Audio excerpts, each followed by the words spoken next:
with anxious ambivalent is that they, if I remember correctly, they want to know where their lover or caregiver's breakpoint is. And so they are anxious about being in the relationship, not because they don't want the relationship being too close, but because they're frightened of being abandoned. And how they are reacting to the helplessness that's called by abandonment is they want to know exactly where that line is that will cause them to be abandoned. I That will see. cause their lover, their friend, their spouse to be like, nope, screw this, I'm out of here. Fuck this. Right? So they will always try to figure out where that point is. And when they accidentally cross that line and when they start getting close to that line and their levels are like, nope, nope, this is way too much, dude. This is way too much. What's wrong with you? Right? That's when they start freaking out. And that's when they start really trying to reel the person back in. So That sounds like narcissistic love bombing and shit. Get you reeled it's not in. really that though. It, It's it, not it that. so feels like that. Like they'd love bomb you to get you, and then they'd start testing limits and It's not pushing that. boundaries and stuff, and just be like, I do It, not it want anything to do with this. it's not that. What you're thinking of is they're doing it to manipulate you. What an anxious ambivalent person is doing is trying to find out when you will leave them because they are convinced you're going to abandon them sooner or later anyway. So they want to know when that's going to happen. And so they keep trying to figure that out. They keep trying to suss out when exactly you are going to abandon them. So And they their always actions, try to get you to abandon them. no, they're not always. Here's the thing, they're not actively attempting to get you to abandon them. They're actively attempting to figure out where that line is. Because if they can somehow figure out where that line is, but not cross it accidentally, then they know they can go right up to that line. And as long as they don't go over it, you don't go away. And so then once they know where that line is, they can avoid it. So it's always as a stressful. So they're always trying to see how much they can stress you out or irritate you or mistreat you, abuse you, and then No, just never cross that line. That's kind of what I'm hearing. And it's that is not an what's going on. absolute nope for me. That is not what's going on. Instead, they are. You're kind of thinking it's from a malicious standpoint. That's not what's going on. Oh, even if it's not malicious, I would have absolutely no peace in that because I would have absolutely no place in that relationship. Because it's like my whole thing is just be at peace until I'm being the asshole, and then I need to get reeled back in. But Let me put it this someone way. who is actively testing like where the boundary is, be like, I don't want any of that Okay, because it's just constant stress and destroying my peace, and I just will not have any bit of that. let me put it this way. This is the easier way to see it, so you understand. The dismissive avoidant person, when they start to get anxious, they pull away from you. When the anxious ambivalent person starts to get anxious, they pull closer to you. And eventually, they are just permanently wrapped around your arm, shaking. They don't, like, it's not about you. It is about them being a terrified child who desperately wants you to be there. So they're clingy. Yeah, they are they are the poster child of super clinging. They are the poster child. So they will 100% become dependent on you. And so some people like that. So that's why they keep them around, But really, what is until the they get too testing clingy. limits thing then? Like what is that about? That them They'll pulling be away to that? pushing, they'll be pulling in so much. They need to know. This be skimming this shit with service dyslexia, but it'll be them testing that limit to. They desperately want you there, but they also want to know when you're going to leave. Because in their mind, the reason they are so clingy to you is because they are convinced that you are going to abandon them. 100%. It's going to happen sooner or later. They want to cherish this relationship until it happens. Whereas the dismissive avoidant person is convinced you're going to abandon them anyway. So why the fuck should they invest in you? So don't get him. If it's So fun, it's fun. that one is don't get emotionally invested. The anxious. Oh, what is this one that we're talking The about now? super clingy one is the ambivalent. They're the Ambivalent. ones who want to be close to you. Yeah. So what is the testing? What does that actually look like? I don't know. Go look up a video about. Go look up a fucking video about it. So then you have the disorganized, disoriented one, which is a combination of the two, and it's basically a fucking mess because their anxiety makes them become dismissive of you, but then they get frightened that they'll be alone, and so they get clingy of you, and it's just It's just a mess. they're all over the fucking place, and you're just you, yeah, they go through the entire gamut over and over and over, and you're just like, I don't know what to do. I think Cinema Therapy, shout out to those guys. They did a video on Yes, it shout was out to with Cinema Therapy. They are awesome. They are yeah, goats. I think I don't remember what the movie was, but it's where Flubber guy, I don't remember his name. Oh, Robin Robin Williams Williams. Yeah. played a therapist, and the guy from the Bourne series was playing a person who had disorganized, Oh, yeah. I disoriented. think I know which one. Yeah, and so there's a famous scene where we're seeing how disorganized, disoriented works, where you see this person whenever the therapist starts trying to get close to them, they use all of the defense mechanisms to get this person the hell away from them. That Not that's Goodwill that's Hunting, what it is it? looks like. Yeah, I think so. But that's what that looks like, and it's absolutely fucking infuriating. Like I do not understand how somebody could operate with that. But here's the good news: for those of you who do not have secure attachment, like I don't, I'm healing. I'm more dismissive avoidant than anything, Yeah, I don't have and a that good. I don't have good secure attachment either. I'm that last one. I'm the disorganized one. I choose not to be in relationships because it's just too fucking nerve wracking for me to be involved in one. I become a complete mess and I absolutely hate who I am. So I just avoid that whole thing entirely. I have to be okay. secure in myself first. So for everyone, the good news is that you can heal all of these and get to secure. The other good news is that in the right relationships, you don't necessarily need to be secure, right? It's better if you have a secure partner, but it's not absolutely required. Not absolutely required. So just keep that in mind. Um, but if anybody does have something that is not secure and you want to sort of speed run your way towards becoming secure, a therapist can give you tons and tons and tons and tons of skills with that. Anyway, so um, I think that Carl is dismissive, avoidant. Anyway, so long ass tangent out of the way.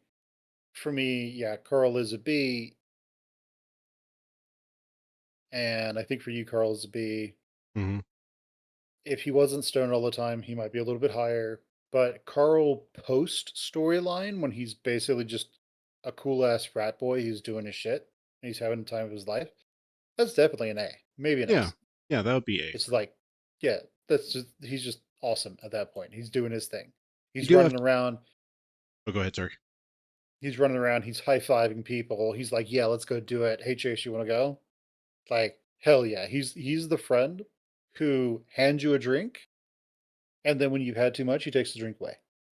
Like, he's the friend who's like, fuck yeah, let's do this. Plus, he would Hell also yeah. be like, I know where that routes go. If that, I know where that route goes. If you just start depending on the alcohol and he'd be like, no, I've been there. Come back, come back, come back, going down that road. You take two steps and he'd be like, oh hell no, you're not going down there. He'd probably wrestle you to the ground first. So he's got the bulk to do it. Yeah, yeah. He'd be like, you're not And going that way. We're gonna go work it out. I think the whole Um, detachment theory discussion came about because of his passive SI with like him hating himself. So a question for you y- though. Does his uh over his route? it seems like he takes a more active role when stuff gets wild. Like when he was a kid, the flashbacks always, and even Route 65, someone gets in a fight and Carl just nopes out of the situation and runs off. But then Mhm. on his route, it seems like when stuff starts getting bad and he's facing something that isn't even a freaking, human, it's like he's kind of there to help fight it. So So does he that, can't run. huh? In that case, he can't run away. So He has to fight in it. that case, he's effectively cornered. And he's with somebody who's been with him through thick and thin. He's with his friends. He literally cannot run away. And he's in a strange new world. Right. When you go into the other world, there's a thing that happens where it's like, we don't know where we are. If he was somewhere that he is certain is safe, then he would not really, then he could nope out and run away. Well, But actually, when you he don't know where you, kind of at the end of his route on one of the endings, Chase is like, I think Chase is limping along. Like he twists his ankle. Oh no, he's already twisted his ankle. That's right.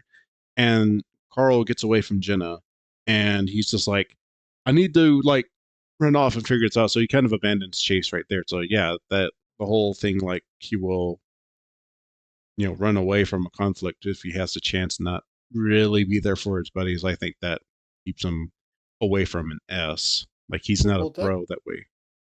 he's finished that one, and he's pissed off at Chase. Right? He's already freaking the hell out. When people freak out, they want to be alone. Right? So he's already freaking out. His old tendencies are coming back. His friends have tried to kill him. And so he's like, nope, I got to get the hell out of here. I got to get away from you guys. I got to go be on my own, do my own thing, and figure this out myself. And it's like, you can go be over there if you want. I don't care. Like the world is basically unknown to me now. I need to leave. Right? And we also don't know what's going on from his perspective. So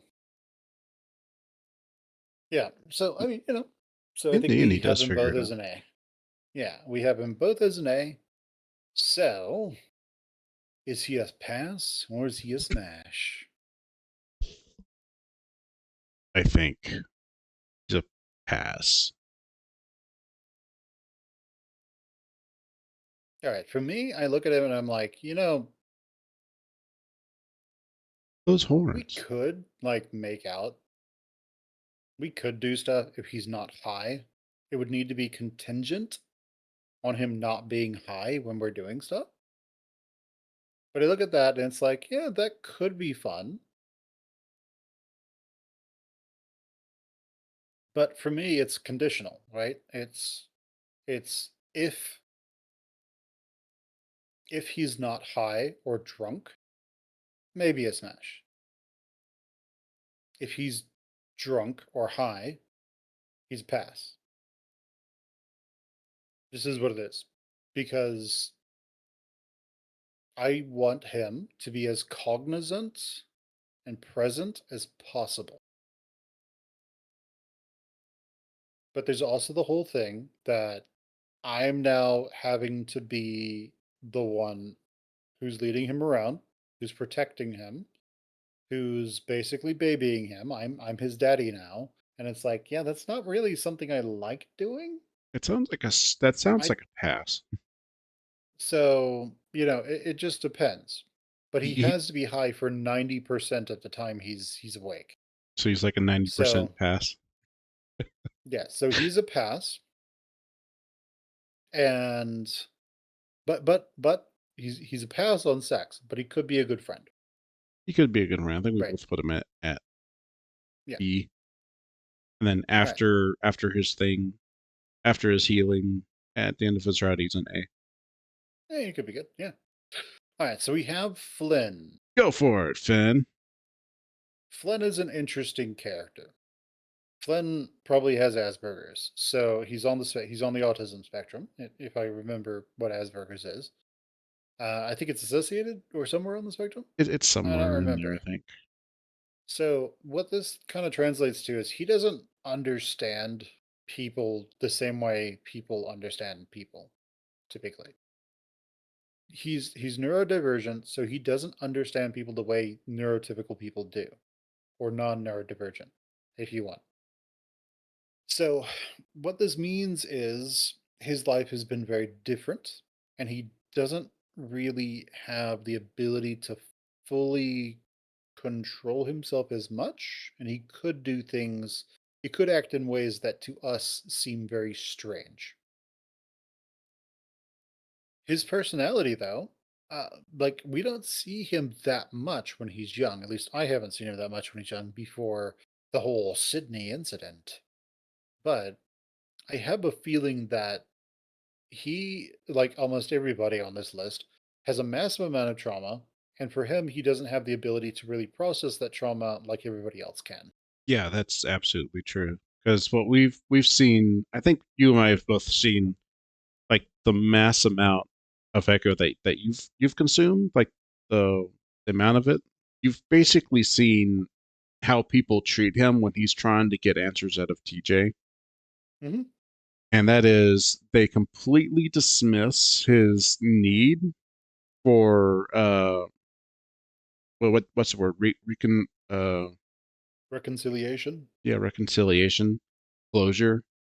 His need for closure is dependent on him closing up the holes in his knowledge about what actually happened to Sydney, because Sydney's an otter and somehow he drowned. Then sure, Yeah. it's possible because otters need to breathe water, but Sydney's pretty fit. Sydney was one of those guys who liked wrestling with people. Sydney was one of those guys who was out running around. He wasn't. He's not unfit like Carl.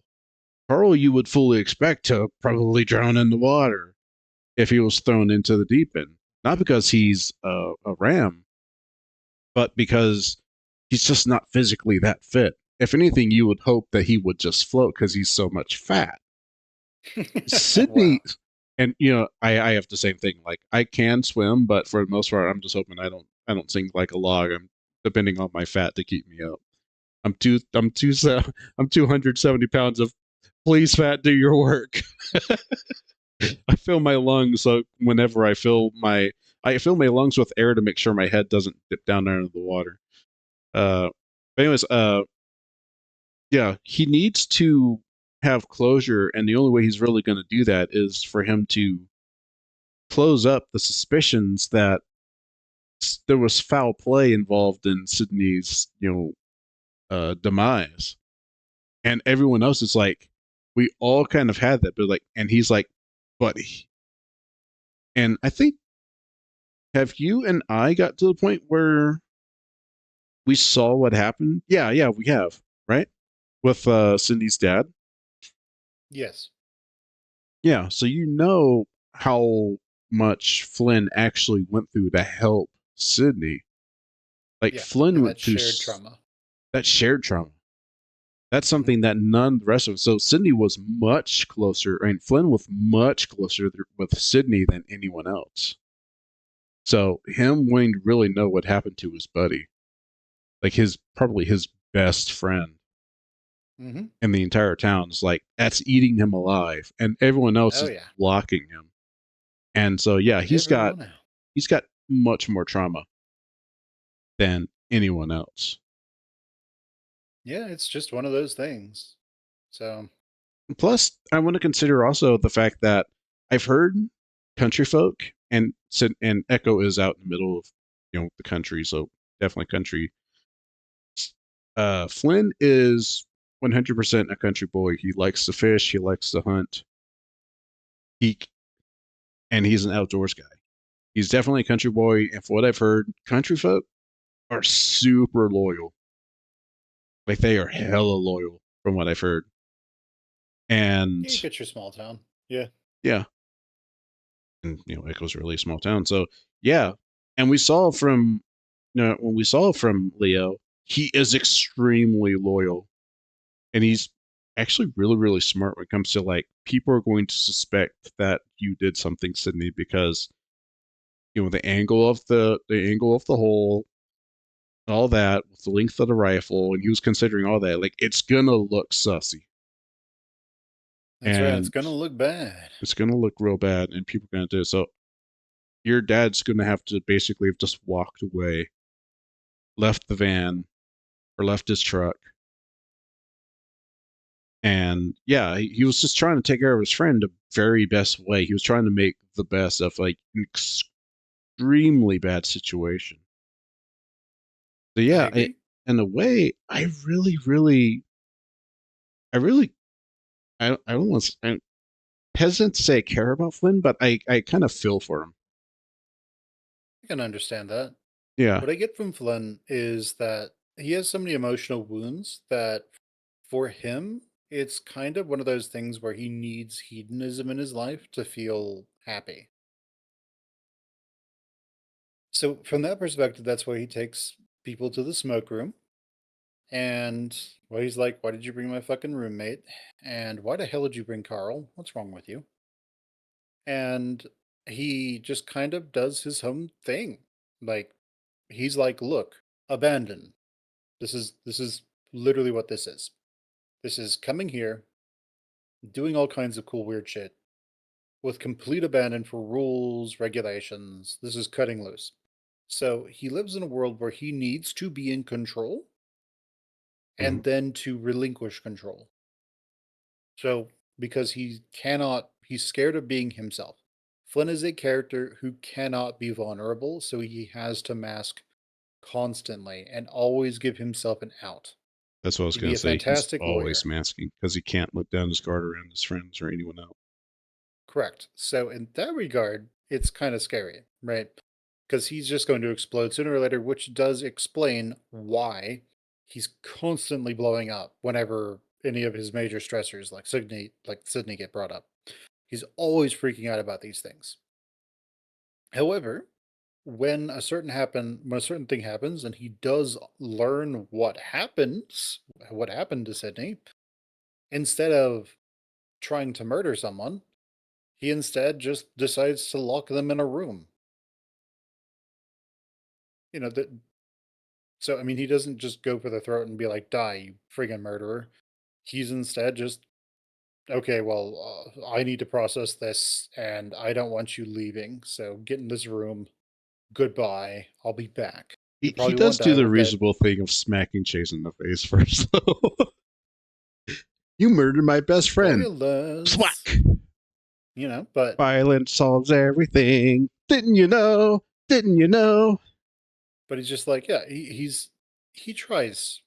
He tries. And from his perspective, like he really just sees Chase as being extremely manipulative and also just kind of Boring. no, it's not Dull. that. A rock.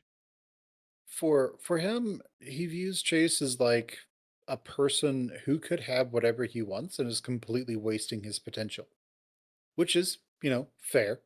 But at the same time, we're talking about somebody who has to mask everything and live in extremes.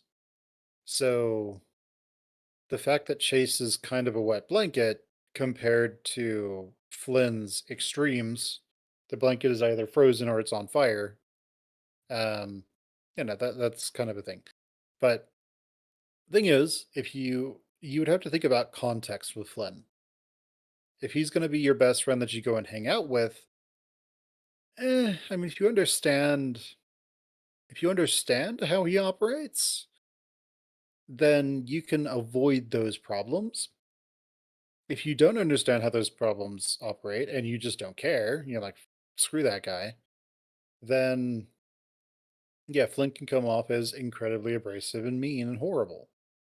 Like he even tells his roommate, th- like he'll tell his roommate, okay, fuck off for a while. And Yeah. it, to an extent, that is very refreshing. Like having someone who can be like, hey, I need to be alone right now, bye. And then you go away and you leave them alone for a while. That can be really nice, right? But it's clear that he needs a shitload of therapy for one. He needs a shitload of help, and if he can get all that done, he can go out of these extremes. But he's also a character who is willing to have you come to new worlds and give you new experiences. And I do like that. I do like that he does take Chase to a certain place that's filled with smoke and it might be a room and lures him over there. But I also don't like that he is so evasive about it. He's setting up this little like trail of, pieces of chocolate. Ooh, piece of candy. Ooh, piece of candy. Ooh, piece of candy. Oh, Yeah, smoke room. that's putting his phone out so Chase could see Yeah, it is like it's very subtle, and it's gives him an out versus like I exactly. just forgot my phone and you went snooping kind of I thing like that. cannot stand that shit. I I don't can't like that stand. shit. No, it's so It's manipulative. it's like, I mean, yes and no. It, I I wouldn't don't say know if it's it's manipulative. I don't know if it's manipulative, but it's definitely something that would leave an extremely bad taste in my mouth. And I would absolutely hate dealing with that. Like just me, like my love language is people treating me good, treating me well. Flynn treats people like utter shit. And I would absolutely hate that. He treats people like shit because there's an emotional barrier. He's scared of you. Okay, Even this is the whole thing. We though, have a lot more. We like Echo is just filled with tons and tons and tons of dismissive, avoidant people. Like that. That's just how it is. So I don't think there. Yeah, I don't think there's a character who's anxious avoidant. Like even if we look at the Husky, I don't think he's anxious avoidant. So for Flynn, him being a smash or but let's do the front. Let's do the if we like them or not part first. I think Flynn is someone where you have to be direct with him and you have to be the one being like, "Hey, do you want to do this? you Hey, have do to you want be to do that?" very assertive with Flynn because he's yeah, I just could not stand being around him. So for Yeah. me, if I had to put him somewhere, it would be that the only good thing about him is I understand the trauma to an extent, like to a surface extent, and I feel bad for him. And I like the fact that he is hella loyal. Like if he's your friend, he will treat you like shit. But he kind of strikes me as a guy that if you're sick, he'll probably bring you soup. If you are if you have a shit diet like Carl, he'll randomly give you like this surprise where it's like, here's some fresh fish that I caught and cooked and brought over. So you have something to eat other than this crap that's going to fill your veins with cholesterol and clog you up and kill you at an early age. Like he cares about his friends. He just does it in such a very surprising way that I just like that I like. That's going to keep him from being a D, but he's definitely a C. Yeah, for me, he's a C. Because if it weren't for the fact that he does show how much he cares for you, with surprises and just like loyalty, he'd be a D. But just the I need to have people who don't treat me like shit on a daily basis, or else it just destroys our relationship extremely fast. If people mistreat me, it's just like I don't want to be around you. I don't want to know you. If I have to depend on you, that's one thing, and it makes it even worse because now I feel trapped with someone who's abusive, and Yeah, that's for how I me, consider it. So go ahead, yeah, sorry. for me looking at Flynn, I'm just like, "Okay, Flynn, I'll tell you what. We will totally be friends, but our friendship is mostly just sexual and in a certain room that's full of smoke." How's that? And he would probably be like, "That's fine." Yeah, at least you would know where you're at. Like you'd just be another toy. Like when he Yeah, went, you would be a smoke room buddy, yeah, pretty much. It'd just be like, "Okay, look, and that's fine. if yeah, and that's fine." It's just one of those things where it's like, "Okay, look, if you want me to do something, like you have to be very direct with some people. Okay. Mhm. It would just be one of those things where it's like, look, if you want me to do something with you, do not leave a trail of candy for me to follow to figure out what in the hell you want. Just tell me. Done. Period. So if he's unwilling to, and let's keep in mind here, like there is a good amount of rational fear that he has. There's a good amount of if he's trying to lure you or potentially get you to come to this really fucking weird place. Let's just be clear here. Like the places that are like the smoke room, those are not places that most people will go to, right? It Those are looks places that sussy. hedonists go to. And Okay. most people do not like thinking of themselves as hedonists because most people have this, at least most Christians in America have this wacky ass idea that like sex and love and all this stuff is it needs to be controlled or sacred or something like that. And you can make whatever argument you want with that. But the thing is, at the end of the day, fun is fun. And why people do what they do is up to them. So he is someone who will help you come on a cool adventure with him, but at the same time, he is someone who expects you to be willing to accept the consequences of your own damn actions. He is not going to baby you. He is not going to protect you. Um, if you ask him to protect you, he might protect you. He's also the friend who shows, as you said, when you're sick, he's the friend who shows up and he has this nice, immaculate soup and he hands you the soup and he pats you in the head, gives you a little kiss on the cheek, and then tells you to get the fuck better already. And then he leaves. Says, wash your goddamn hands next time. And then he leaves. Yeah. I don't know if It's he like, would do oh, all that. It'd be like, here's soup, so you don't. So you, here's soup, so you can get well fast. I'm slightly Take care of exaggerating. yourself. Take care of your damn self. I'm slightly exaggerating to like really push the point across.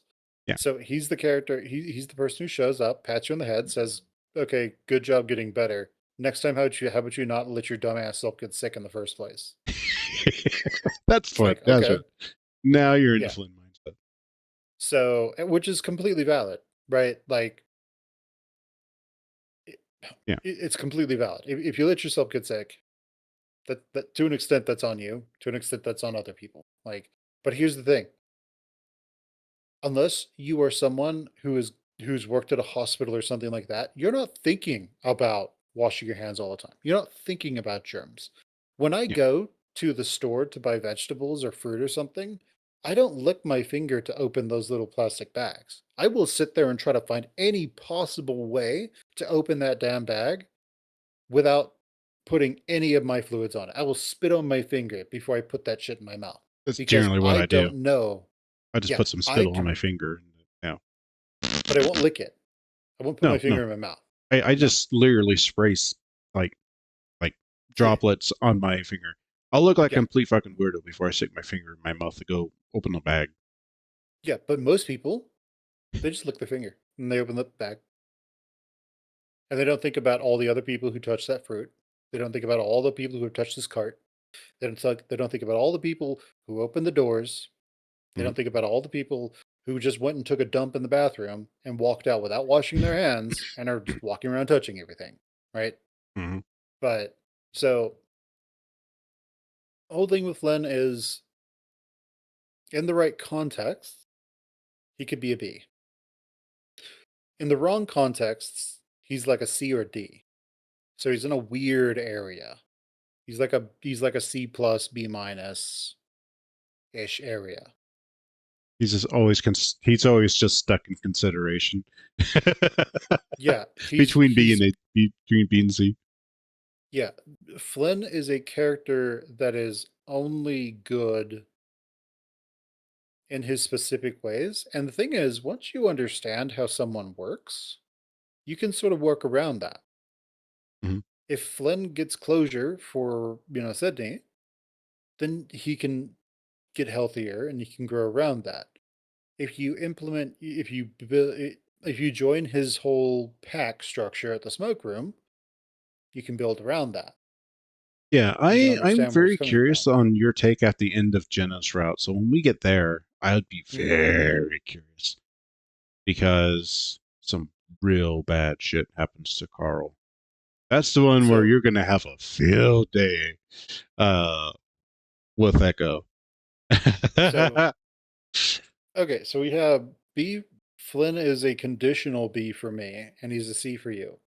Okay, so I do have a question before we move on to put him in like Smash or Pass. But you think Flynn is the disorganized ambivalent attachment disorder? No, he's dismissive avoidant. Okay. It is incredibly difficult to write an accurate hyper complex one. It Okay. is incredibly difficult to write that in a way that makes any sense. And that is a character that you would portray over the course of an entire book, most likely. Okay. Um, Not a character that you're supposed to quickly and easily understand. Flynn is more Tony Stark than anything. Okay. Like, All think right. about it. Like, if you take Tony Stark and you take Flynn, they operate very similar to each other, right?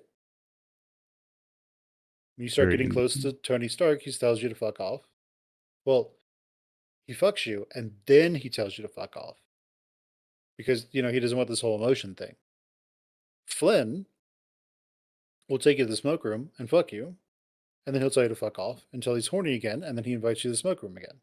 Mm-hmm. Or you both come up with your own relationship structure that you're going to do where, whenever you want to lay, you're like, hey, Flynn. And he's like, come over. And then when he's done with you, he's like, okay, get out of my room. You want to eat food? I'll make you food. You want to watch TV? You can watch TV. But I'm busy. That kind of stuff. Yeah, pretty much. So if you understand that and you're okay with that, and you're okay with the fact that you are not going to get close to this guy at all ever emotionally, and you're willing to just enjoy that hedonistic pursuit, he works great. If that is a huge deal breaker for you and you absolutely need to be, emotionally intimate with somebody for the physical intimacy, the hedonistic aspect of it to work, then he is definitely a deal breaker. No way. Yeah, for me, I don't know if I would need like the emotional closeness, but just the way he treats you on a day, just the way he treats you on a daily basis would be absolute pass material. So he Yeah, he is a is. hard pass for Terry. Yeah, he's definitely a person that you have to understand and handle with care to an extent. So, How about you? Smash or in the pass? context of he is a smoke room buddy, we'll go with Smash, but that's really all what he is. Right. Me and him would know we are literally just friends who fuck. That's it. We're not buddies. We're not best friends. It's he holds me down and fucks me, and that's it. That's a relationship. That's okay. There's nothing wrong with that. Yeah, nothing wrong with that. In Britain, you can literally go up to your friends and be like, "Hey, fancy a shag? Yeah, You get dopamine and oxytocin. I get dopamine and oxytocin. We all win. I So see what's the this as problem?" an absolute win. Yeah, right. So, but outside of those interests, outside of those common interests, he will have no interest in you whatsoever. No, Yeah, absolutely not. and that's fine. And he eats very well. He takes care of himself very well, which Yeah, I I would appreciate a lot yeah, because he doesn't have like that. He doesn't have like a crappy body. He actually looks pretty good. So if it weren't for the horrible attitude, he would be a smash. yeah, If yeah. he's He will. but since he has that horrible way of treating people, he's an absolute pass because I just would not be able to get around that. Yeah, it's one of those things where he'll make you a salad, and then he'll eat lots and lots of ranch. Then after you both have eaten your salads, he'll put lots and lots of ranch on you. Yep, that is it. All right, on to Jenna. Smash! Okay, so she's a smash for you, but what about personality and what do you think about her? Personality wise, I think she's pretty good. She's analytical. She's understanding. She doesn't tend to treat you like shit. And I'm trying not to just become a fanboy, you know. But for the most part, like if you're if you're at least a fairly decent person and let her have her space and kind of be the girl boss that she is, that's fine. I think she would really want someone who's also independent. So I strive to try to be independent. In these economic times, it's incredibly freaking hard. She would want someone who is an adult and can be an adult. I She likes anime. She's totally into anime. I don't know if you gotten that part of her personality yet, but she's totally into anime and manga. She probably dig learning Japanese and learning how to write and all that and speaking it. I don't know if she'd be an otaku, but no, No, total she'd be a total nerd. And she's really smart. But she would absolutely have no room for someone's inconsiderate bullshit like Flynn. no, Because not at all.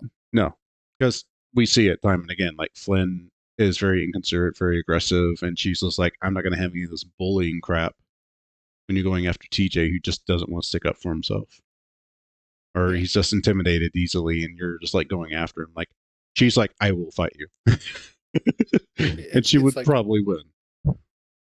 yeah. I mean, Yeah. she clearly has the motivation, Hmm. and in that when she believes there's some sort of injustice or something like that, she definitely goes to bat.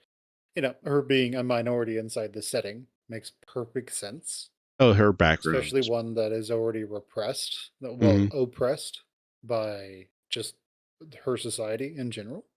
Hmm. Um, so yeah, no, that makes sense. Why she would go to bat for TJ.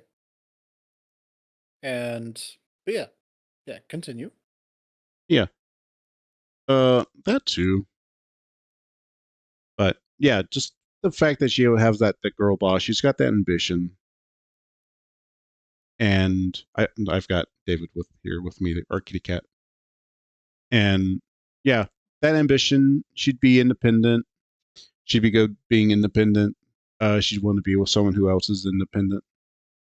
Uh, and yeah, you know, also her lack of like being able to tolerate BS. Uh, I think we've seen it with her and Carl. Carl's like, you know, I don't want to do anything because like my own personal issues, and she's like, that's all full horse crap. You just need to get yourself to counseling and fix it. And he's just like, maybe I don't want to, and she's just like, you're Yeah, such wasted potential and self-created problems and all that. but I mean, here's the other thing with that, right? She's she's seen real problems. Oh yeah, She's had actual, she's had actual fucking problems.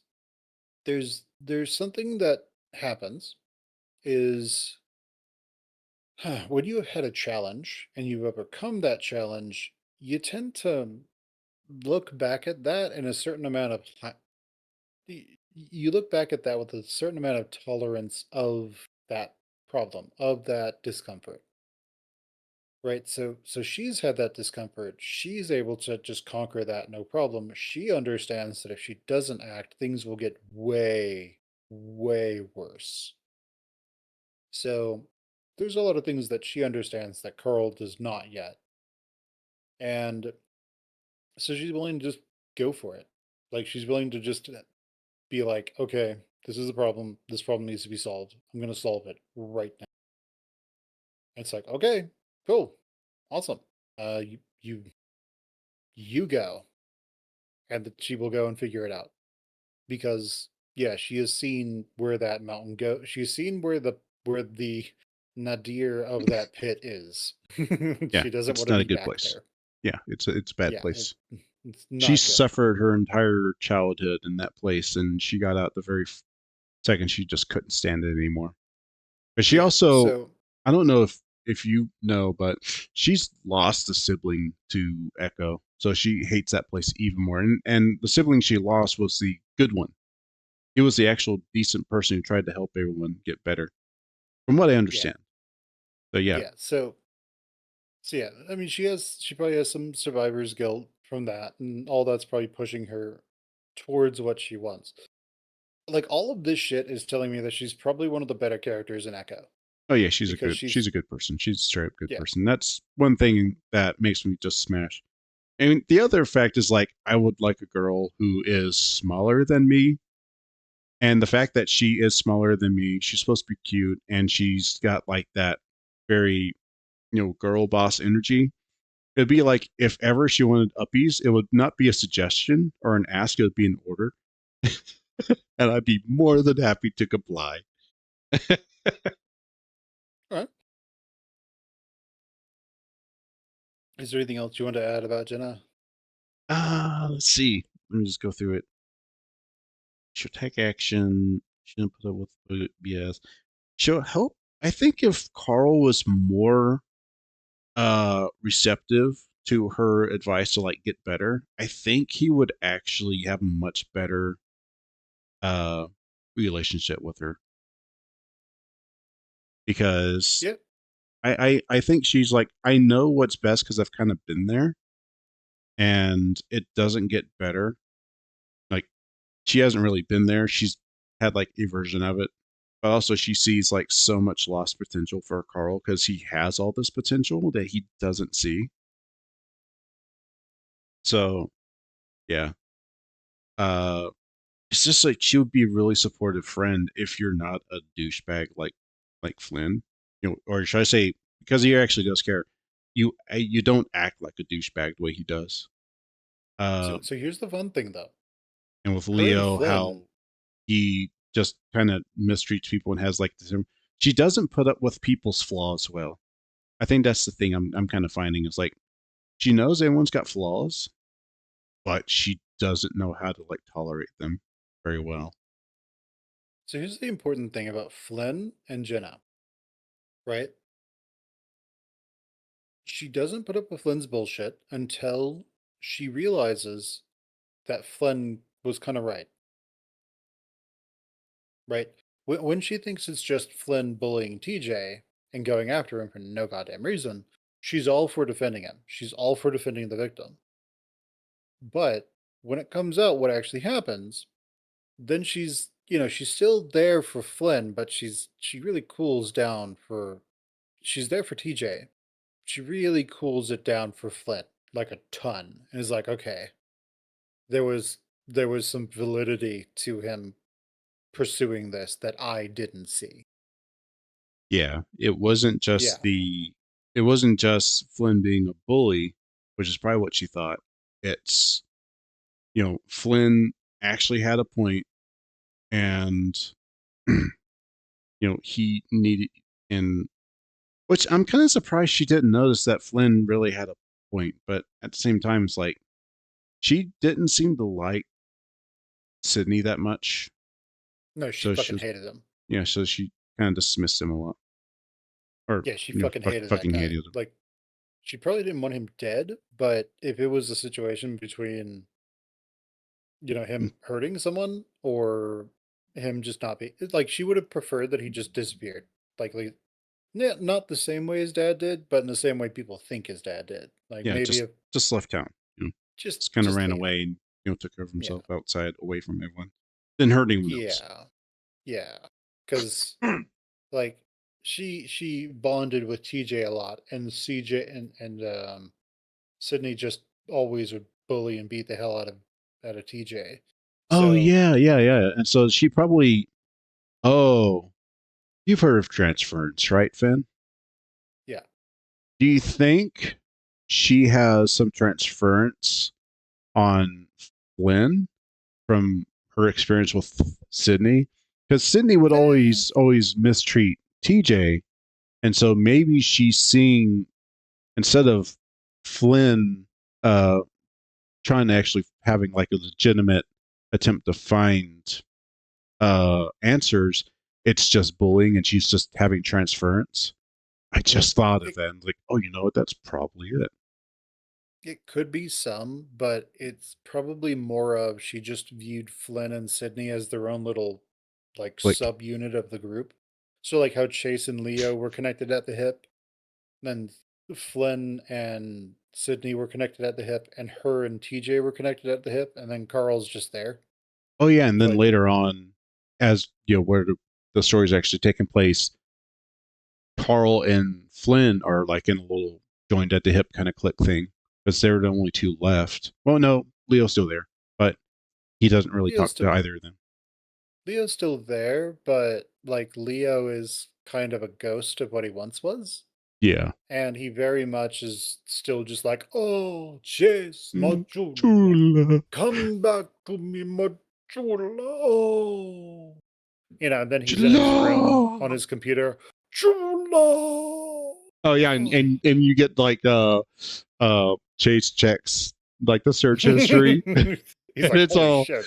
Otter and Wolf. It's like, He's just like, oh, oh.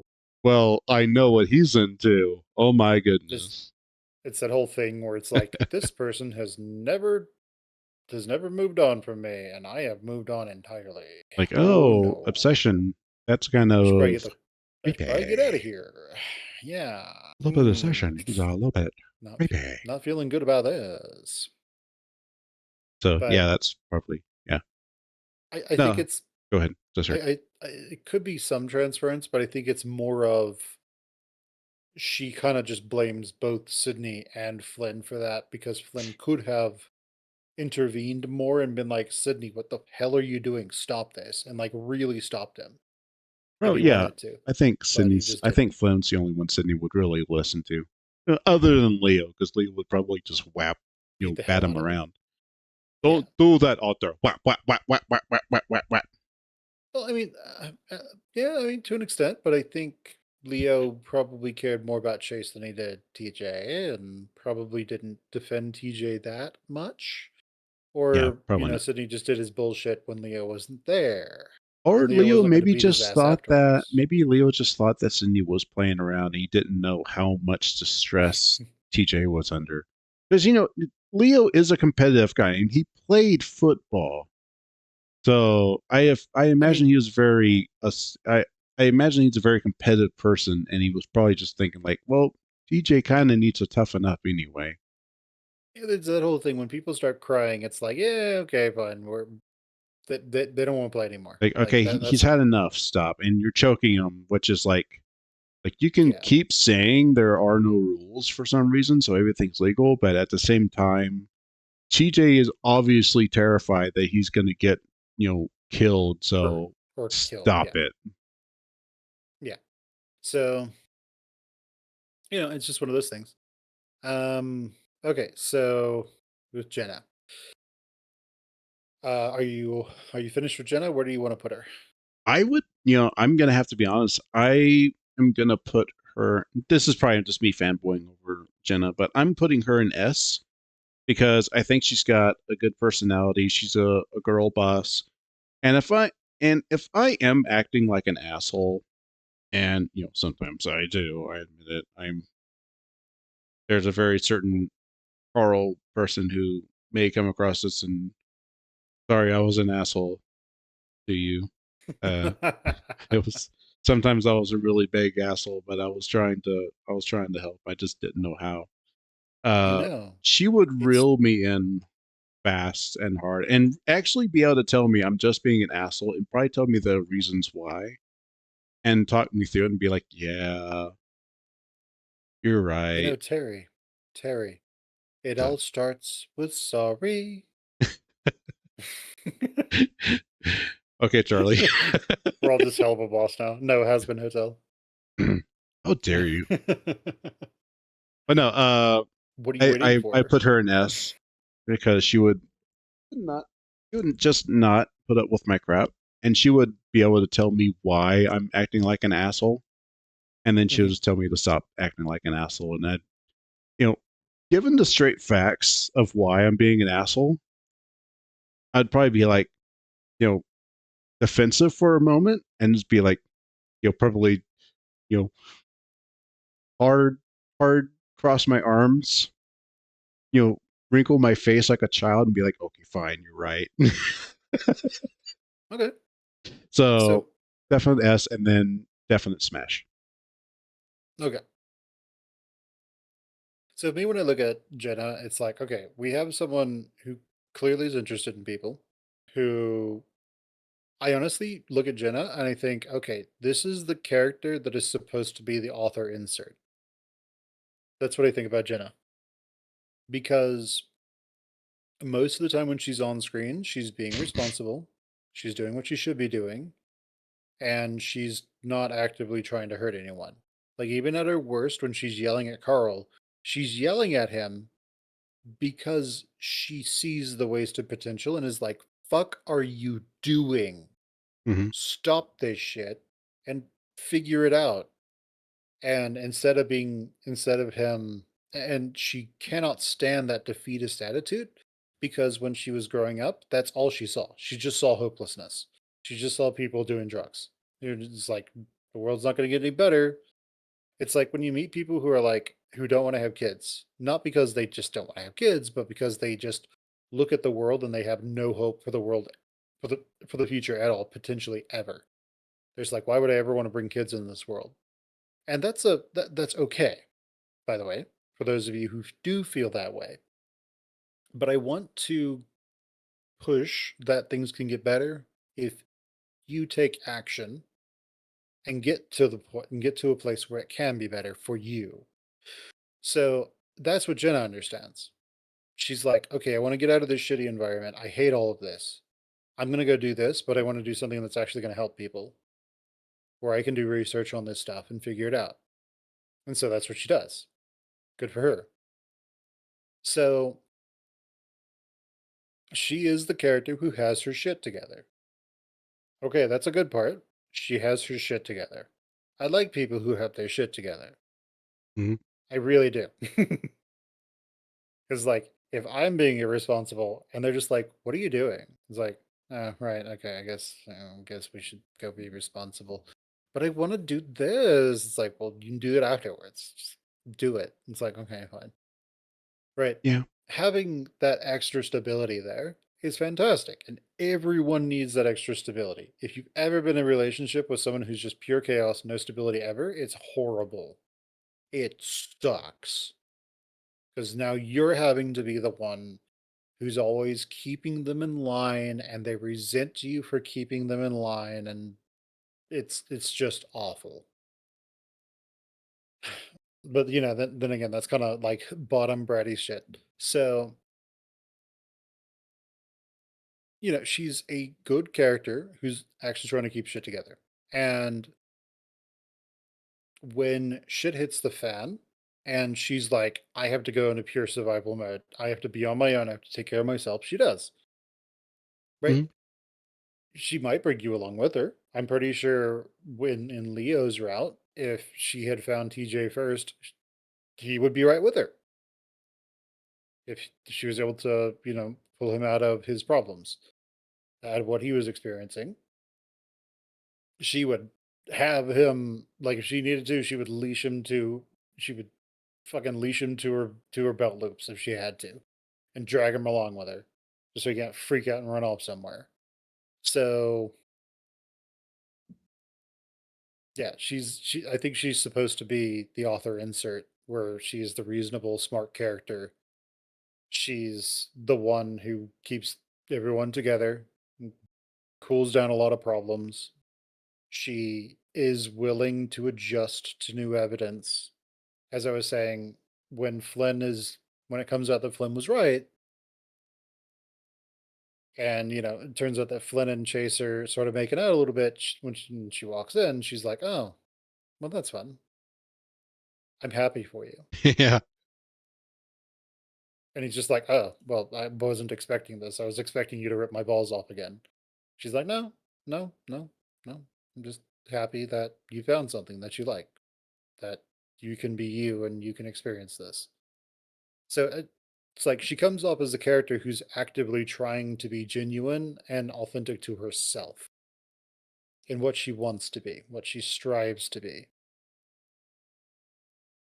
So in that regard, I like that. I like people who are genuine. I like people who are striving to be themselves. Um, All that she you can be. she probably does mask a bit, I'm sure she but does. She has to. she's not masking all the time.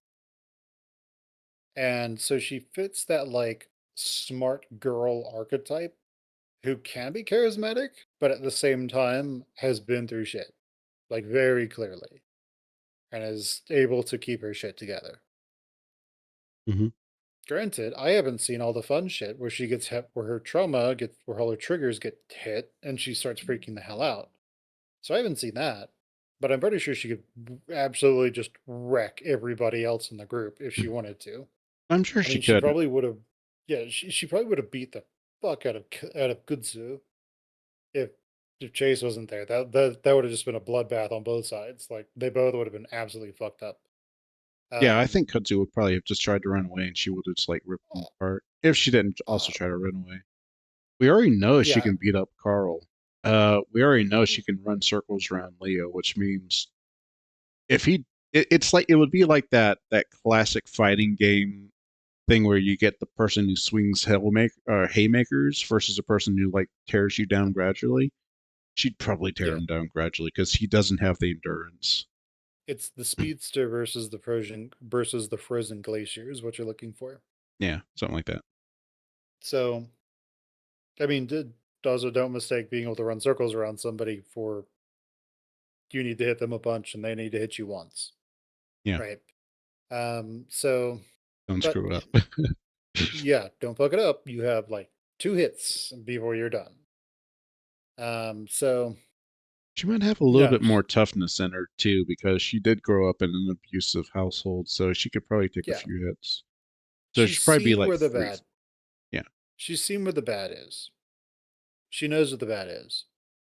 And when she sees that people are kind of moving in that direction, they're just giving up. Because that's usually where you end up when you give up. She's just like, nope, I am not tolerating this bullshit. You are going to figure it out. I'm not going to sit here and watch you destroy yourself. I will rip you apart before I let you do that. And she's doing it because she cares about you. Hmm. And she's very clear about that. That's the thing. She's very she very clearly cares about Carl and Carl's route. That's what motivates her to act and be like, "What are you doing? Stop doing all these drugs." It's probably a trigger for her too, because she sees people doing drugs and wasting their lives, or I guess donating their lives to drugs, I guess. But Hmm. like she's trying to motivate him. And when at the end of one of Carl's routes, when she realizes she potentially has something in her hand, she drops it and starts screaming because she doesn't want to hurt anyone here. She deeply cares about everyone here. She, at the very beginning of the, before even you get to make your first decisions, she's all like the reason she's practically kicking Chase into Leo is because she's basically saying, hey, sort your shit out. She doesn't care if it takes the entire week. She's just kicking them into each other to say, hey, figure this out so you guys can settle this. So you're not sitting there like just screwing around with each other constantly and running circles around each other because it's never going to get resolved. You're both going to be stuck in limbo forever. She's probably also hella pissed at Chase because he did just ghost Leo and then just come back without it. She's probably trying to be like, okay, you're zombieing Leo right now. You two need to actually talk it out. And so, and resolve the issue that you have. It's a start this conversation we're having outside the motel, but y'all two need to do this. It's not even a question. You hurt Leo very badly, very deeply, truly, madly, deeply hurt him, and you need to resolve it. I think she's more pushing Chase at that point to actually get the conversation started and try to resolve some of the Yes. issues for Leo because a bro needs closure, and Yeah, Chase literally. didn't give it to him, and he's not giving it to him. He literally needs to be pushed into it by a boss girl. Yeah, Or Leo does wants to anyone? give it to Chase every night. I agree. But yeah, it's just one of those things where she's like, I see where all this goes. I understand where all this goes. You don't want it to go there. Because just imagine Leo shows up at Chase's college, right? Like, ooh, hi Leo. This Oh is wow. fucking weird. How did you find out where I lived? Chula, it's all public information. It shouldn't It be. literally is. It literally is. Yeah. It literally is. You can look up almost anybody's address if you know their name. So you look up their current address, no less. So Mm. it's all Don't give public. people ideas, Finn. What's wrong with you? So my name is Finn Ware. No, so yeah. So when we see other Yeah, Terry parts, Slick is my full legal name. I don't have a I totally. don't have a middle name. No, your middle name is Candle and your last name is Stick. You know, I'm trying to mislead them on purpose. I mean, it's like when your mom,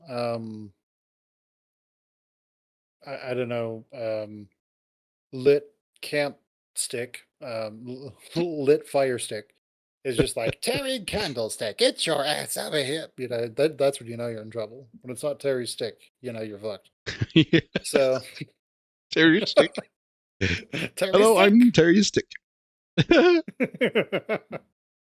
So yeah, so Jenna does in my from what I remember, she doesn't do anything particularly horrible when it's entirely on her.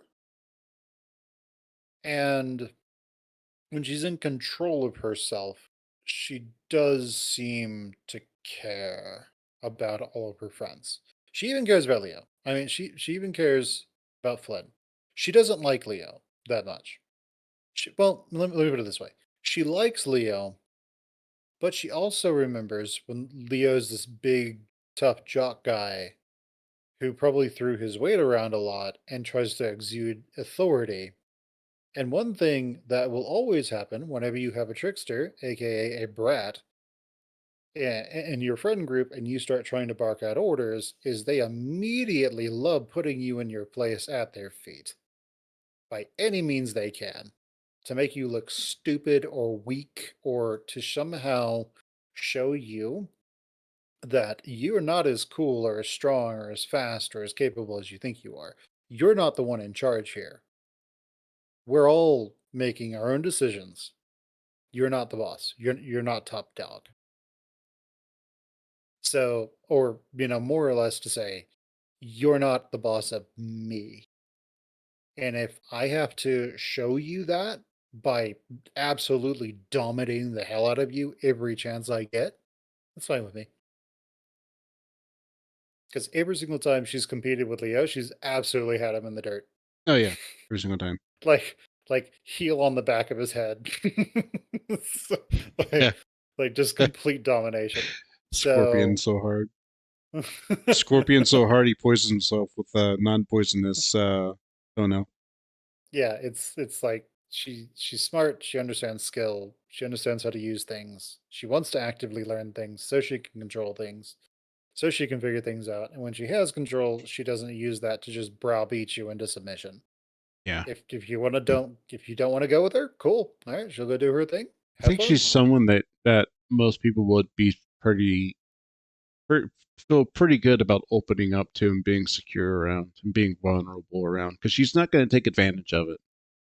Some Yeah, of these other this folks would probably take advantage of someone becoming vulnerable around them.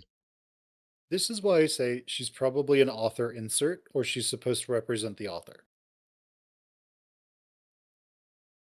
or Wait, are she's you supposed to calling represent. her a Mary Sue? No, a Mary Sue is not necessarily an author insert. If she was able to like solo the problems with Echo, no problem, and not be subject to them at all, and just, you see her walking out of the cave and she's got a dead, whatever in her hand. She's she like, wa- yeah, and she like just rips its head walks out off, of then yeah. the sandstorm. She's like, "I am Echo Jesus." Yeah, right. Then she'd probably be a Mary Sue. If she was literally better at like a Mary Sue is somebody who is better than everybody at everything, but doesn't have a good reason for that and receives constant praise for being better than everything. Oh, so Leo doesn't get mad about being beat in the race. He basically turns around and says, "You are amazing, Gina." She's like, "I know." Fans herself with her hand like it was so hard. Just humble brags. And It's anyone the whole thing. fawns over her. That would be Mary Sue. That would be a bit much. Like that would be a problem. But Much.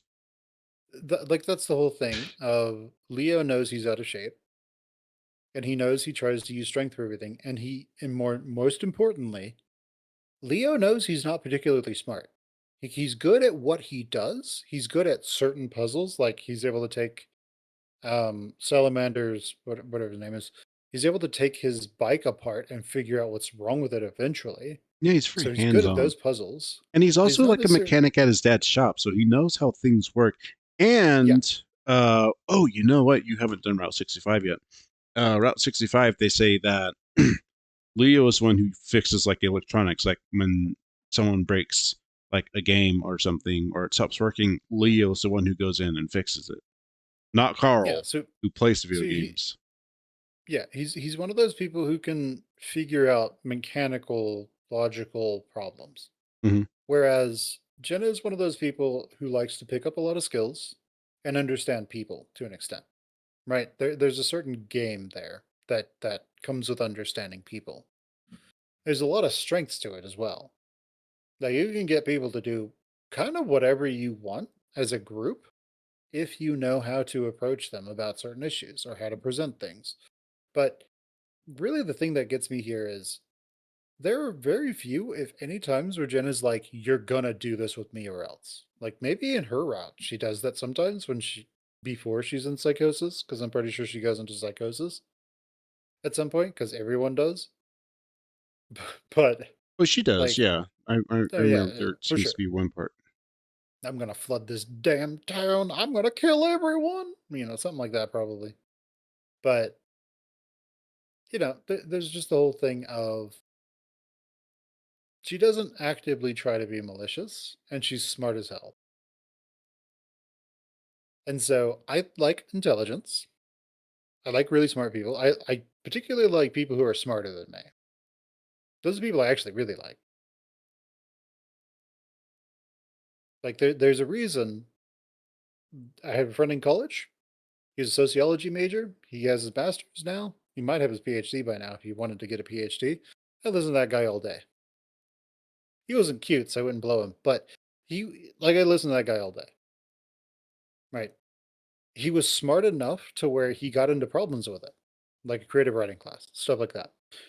Um, but that's kind of something that Jenna strikes me as super intelligent. Will pick up skills that she knows she will use to put her more. I don't want to say simple, but to put her more competitive friends in the dirt, like Leo and his and the hammer at the fair. Leo's like, I'm going to use all strength, doesn't get anywhere. She just does it no problem because she knows how to swing the hammer. There's a trick to all those carnival games, by the way. And she doesn't treat people terribly. Like sort of, you know, shows off her victory over Leo, but she doesn't rub his face in the dirt constantly the entire time she's there. Yeah, she So it's like, celebrates yeah, to an expected and acceptable degree. She's just not like rubbing it. yeah, You're a right. loser. Yeah, right. It's not like she's insulting him. It's just like, see, guess strength isn't everything, huh, bud? Yeah, It's and okay. yeah, he would actually get very upset if someone was like, "You're a loser." And Yeah, be losing it. and and even in cases with Flynn, as we said, when it's something where if it's something where Flynn is being a problem, she has no problem going after him. She has no problem putting up that barrier and being like, "Nope, you're not crossing this line in the sand, or you're dealing with me, Bucko." And Flynn knows that. Oh, you can tell. Flynn, he sees that line and he's like, "Nope, I am not crossing that because if I do, she's gonna beat the hell out of me. She's gonna jump right on top of me. That's not gonna be fun. So he already knows this. And so there are so many times just in Flynn's route where if Jenna was going to attack immediately, she would have. Instead, she's giving him the option. Yeah. There's the option of you can keep your mouth shut. You cannot be a problem. Or else, right? That's always good to have. So, but yeah, one, I like people who are smarter than me. Two, I like people who are smart about something, whatever it is, who are passionate about something. Intelligence, passion. Three, I like characters who like actually seem to give a shit about other people. And four, I like characters who are able to show that a degree of forgiveness. Because again, when it turns out that Flynn was kind of right, and she's like, okay, I'm not going to give him shit anymore. And then when it turns out that Flynn has found something to be happy about when Chase, potentially, she's like, okay, well that's good. But who does Flynn make out with? It's not Uh, Chase. I forget. He makes out with someone. I think it's Oh, Carl. it's Carl. Yeah. So I don't she's even like, well, think that's I don't even think he's making out with them. I think they're just having like a bro moment where they're bonding yeah. And because she's I like, I yeah. think at that moment like Carl is like, dude, I don't want you to go, and Flynn's like, I I would try to stay or something like that. And she's like, oh What's happening there is I think she's looking in on this and seeing that Flynn is willing to potentially sacrifice himself to protect them. And then she's already probably figured some of this out, but she's more in protector mode of TJ. Now that's no longer there, and she's like seeing Flynn in a slightly new light. She's like, okay, now she's seeing a little bit of what Flynn was doing for Sydney. And so now it's like, okay, she understands Flynn a bit yeah. more. I think she probably understands why he cared so much for Sydney because Sydney was a very troubled child. Or if you And like, huh? or if you like, Sydney was Flynn's TJ, right? Jenna has TJ.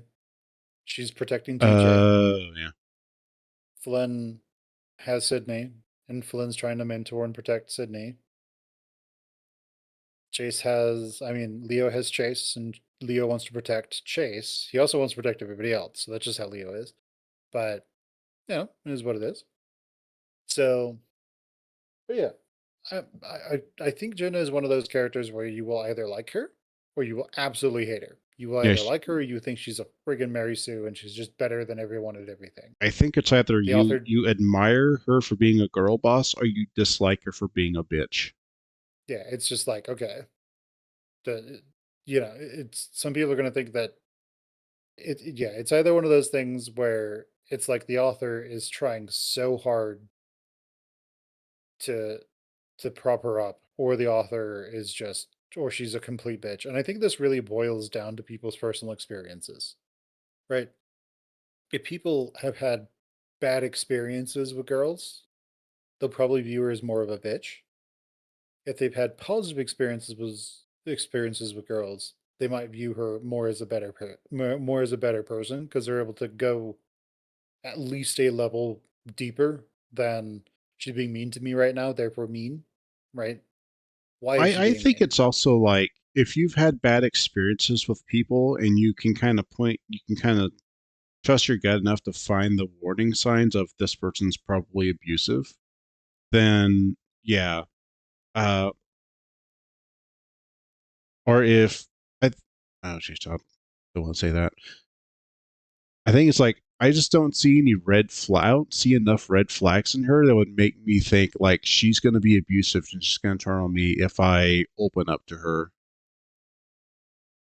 You And mean you're not yeah, gonna wake up one day and she's gonna have your balls in her hand with like a knife in the other one and just slice them off? Oh man. if she did, I'd be like, John, fuck off, man. John, what are you doing? Leave me alone.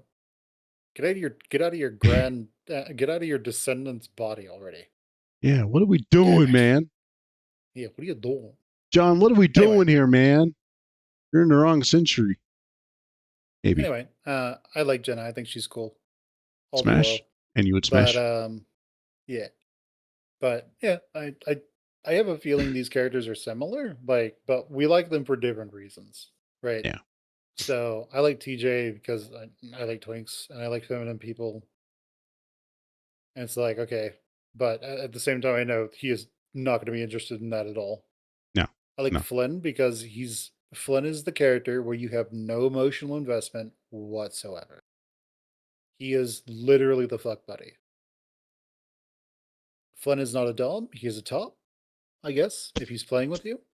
He's the one who ties you down, does his thing with you, unties you, and is like, okay, that was fun. And then buys you a drink. Right. And you know you're not gonna cuddle up next to him. You know Yeah. you're not gonna be like, oh, this is so nice. He's just like, I don't care. Which is fine, Again. I guess after you get done getting absolutely raped by not raped. After you get done being Wow, you just put the absolutely R word out there. Demonetized. after you get absolutely obliterated by Flynn, then you can go cuddle with TJ, I guess. Um, tell him it's I don't know, a friend ritual or something. And meanwhile, Jenna will just be glowering at you. Like, what are you doing? Getting free dopamine and serotonin. I'm gonna be over here writing my essay.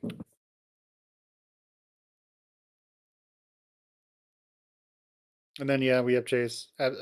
Useless. No personality whatsoever. Leo is kind of weird and stalkery. Clearly hasn't moved on. Carl, he's a conditional, yes or no. It's but it's mostly no. He's just one of those friends that you would invite to all the parties and he would show up to like you would invite Carl to 50 parties and he would show up to like 4 of them Yeah. because that's just when he's having a good day. And that's fine because maybe 4 turns into 5 and then 6 and then 7 and eventually it's 40 when you're both like 80. So he shows up to all of them when you're 80 years old. Yeah. But I guess for me, I like Chase because he's very mild mannered. He doesn't have a strong opinion, so he's not always pushing you to do stuff. So it's like I feel like it'd be probably not myself around him, but I would have like a pretty good relationship with him where we're just both kind of doing whatever. Like if I want to lead, he'd be like, "Okay, I'll follow you." But if he feels like he wants to lead, I'd be like, "Okay, I'll follow you." In a way, we'd both kind of be, I guess, annoying to each other to some extent because it's just like you're always just following me around unless I'm following you. It's like, yeah, maybe. Well, well, yeah. So TJ, I think I would probably like him a lot because of his agreeableness, and he doesn't treat you badly. Like he's very uplifting, motivational. He'd always be there, very positive, and doesn't treat you like crap. He'd fall right into my love language of needing to be treated well consistently. Jen, I think, does the same thing, but I feel like I would trust her more. Like that would be like the trust would be there for me with Jenna. Like I don't think she would use anything that I tell her. I obviously wouldn't tell her everything because everybody's got skeletons in the closet. Some people literally. Shh. But no, she. I feel like she would not use anything against me like the way a narcissist would. And Leo, yeah, I like the fact that he's very loyal, but the anger management would just kind of scare me. And then just his need for control and his deferment for force would be kind of scary. He'd be Mhm. fun to like, wrestle with, not that way, but stuff like that. And he'd be a good gym bro to be hanging around with. And he'd be great to have someone's like, my car's effed up. Can you come get me? He'd be there in a flash. Carl, I think Carl and I, if we hang out together, that's fine. But I don't think that beyond that we really have much in common. And then Flynn, just no, hell no. I would just not be able to deal with the constant disrespect on a daily basis. I'd be like, no, no, I think we might actually just it would turn into Hunter Prey real fast. Or it would Yeah, just straight up leave. Flynn is definitely a fancy a shag kind of guy. Yeah, He he's is. definitely and Yeah. let me not be mistaken. He's a handsome fella. He definitely does have the looks, but just his attitude's just so bad. And the way he treats you is just so bad. Not bad in a good way. Just no, it would just grate on me so fast. I'd be like, yeah, I can't do that. You might be a sexy bitch, but the emphasis and extent of you being a bitch is just way too much. So I think that's it. And we thought this was going to be a fast video. 3 hours later. Don't worry, we'll probably cut it into 6 parts. But One part will be like the part about Leo will probably be like 5 minutes long. The part about Chase will probably be like 10 minutes long, it and just then the be part about like some of the other characters will just be an hour by themselves. well, I think also we should point out well actually no, I wanted to make this joke. Because of my what was it, disorganized and anxious ambivalent whatever it is, where I'm basically afraid of relationships, I would just be pass on all of them because I'm terrified of relationships. So no, I'm just kidding. Well, actually I'm not. But yeah, that's my smash or pass for Echo and Fins. All right, there we go, everyone. Don't you worry, there will be some people out there who are just like, stop kissing Jenna's ass. What's wrong with you guys? You're like, we're not. Hey, I'm willing to put up with a lot of her like stern girl bossness for the opportunity for her to go just walk up to me one day and go uppies because she's supposed to be very short. Puppies! Because she's short, I'm like almost 6 foot.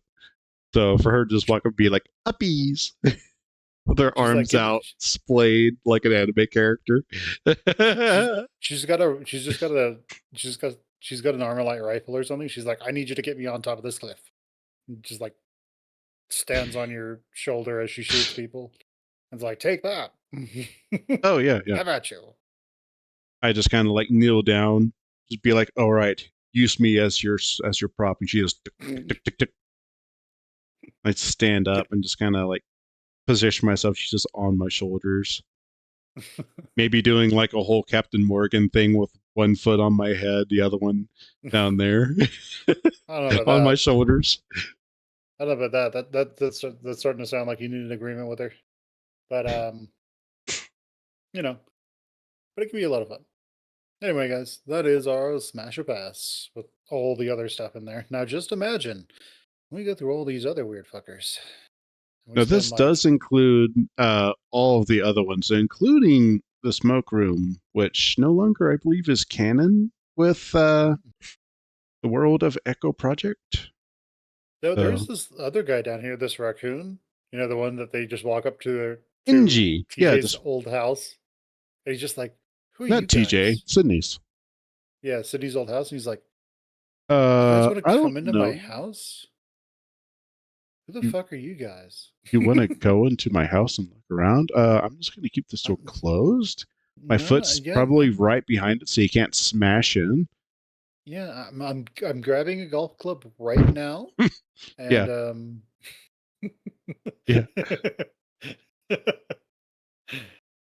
Like I'm just a middle-aged dude who doesn't want any confrontation, and you folks are giving me trouble vibes.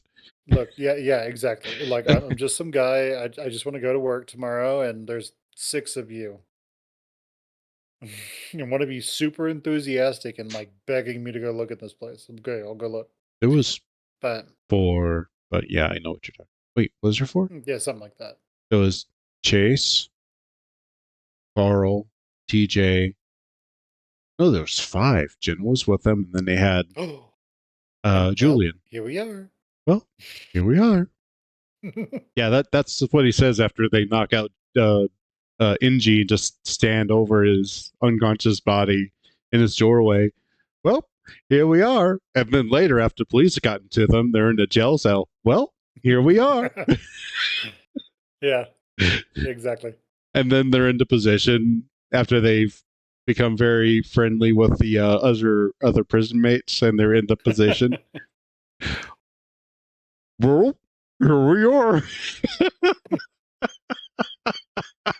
Wow. Wow. You knew that was Like, coming. well, he's just like, well, here we are. Here we are. Wow. Wow. Okay. We went there so fast. Here we are. Here we are. All right. So I guess that's Wow. gonna do it. Okay. So, I mean, you know. That's funny. So your thing with these characters is like super platonic, right? Platonic except for Jenna. Like for the most part it would be platonic because, the I just don't like being in relationships because of how nerve-wracking it is. It's Okay. just Yeah. it's just a god awful experience for me. I've only experienced it a couple times and I absolutely hated it. Not because there was anything wrong with the girl. No, it was just like I didn't want them to. I was terrified they were just going to leave. So it was just like, and then I'd be terrified to have them too close. So it was just like Okay. it was just a fucking. So no, they were Yeah, I great. gotcha. I was just a fucking train wreck, and yeah. So Yeah. yeah, it would mostly be platonic. But if there were any feelings for any of them, it would probably Chase. No, I don't really want to get into it, but Chase would probably be like, yeah, I'm boring too. TJ would always be there, like never really wanting to leave. And then Jenna would be actively trying to pull me out of my issues. And I Chase would, would always be like, "Hey, Terry, come on a hike with me," and then he like drags you out to a hike. Then Chase he or has a TJ? spider and TJ. Then he TJ has would a definitely do that, which I would be yeah. down Then for. Actually, I would be down for going on a hike with TJ. he always keeps handing you this weird box and pulling out his camera, pulling out his phone for some reason. You're like, "What's going?" Ah! Hey, TJ, I hope I don't fumble this again like it's a football and just like open it towards him, toss it. I knew you were going to do that. How dare you? And then No, Jenna it turns jumps out out from behind the rock and she's like, damn it. She's got camera. She's got a camera. it turns out that you predicted that they were going to give you that. So when you open it, it actually jumps backwards towards you anyway. And Like, I go, oh, damn it! inconceivable. Eventually, they don't know which one it's going to be, so just the spider shoots out of both sides. and then I Aha! go, I and then I poisoned go, both glasses. and then I just do this. Haha, I knew you were going to do that. But you knew that I knew that you were going to do that, and you knew that I knew that you were, and you knew I was going to do that. So what I did instead is make sure I focused on I focused on eliminating my arachnophobia and my fear of surprises, so that nothing you ever did would surprise me. And then Jenna just ambushes you with a huge ass spider and freaks you out anyway. Ha She goes, I knew you'd be afraid of spiders, so here's a scorpion. Or something crazy like that. You're just permanently terrified that She like says, TJ and Jenna are gonna do something horrible to you.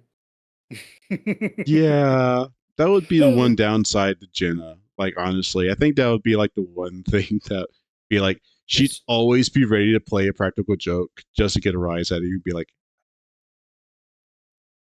like, I unless you bet. probably asked her very directly, "Can you please stop doing that?" You know, instead of you getting angry, just like, "Can you please stop?" I'm freaking out. Oh, Then she probably stopped. Chase does well. Chase does say stop, but in like a panicked way. Well, yeah, but that's funny. That's funny, yeah. It's Because all fun and afterwards he's like, games please until stop doing that. everyone stops laughing. Yeah, yeah. Well, it is quite late, so I think it is about time for us to call it quits. So yeah, platonic, and maybe interesting. And I have all the oil, fuck me daddy, and all the oil. Sounds good. So thanks for watching, everybody. Au revoir, Hopefully, everyone. well, actually, after we have done all the routes, Emerald 65, we need to do that. We need to do at least one route together. Uh, then we can do the rest of these, and we'll take out the smoke rooms. We'll just do the echo, because I think we would also do. Should we? We eventually intend to do arches, right? So we would probably want to just save Cameron and the other dude. I forget his name. We'll call him Billy Bob. Yeah, sure. That guy. Billy Bob. Cameron and Billy What Bob. is his name? That guy. That guy. He stands there like in the gamers, just his hands on his hips, looking dramatically off to the side. Yeah. Blood, death, and vengeance. No, if anyone knows about that, go ahead and give us a call, even though we already said the name. Baka. Anyways, The Shadow. should we hold them off when we finally get done with all the echo routes? We'll just, even though they're at the very beginning of or the very end, excuse me, of TJ's route. I think TJ's route. Yeah. I mean, we'll figure it out. We'll figure something out. The night is young. Actually, it's quite late. It's almost morning. It's a brand new day, and the sun is high. Die. All the birds are saying that you're going to die. Oh, inside jokes. Hey, if y'all know the next few lines of that song, go ahead and put it in the comments below. We're always always wanting comments. Not desperate. That's a silly word. Desperation is a stink you can't quite get rid of. Indeed. So anyways, I think that's going to do it for us. Thanks so much for everyone. Thanks so much, everyone, for watching. If you are not subscribed to Finn or myself, go ahead and consider doing that. Leave us a comment. Leave us a like if you enjoyed it. And hopefully I will see you in the next video. Thanks for watching. Indeed. Bye. Goodbye. Goodbye, everyone.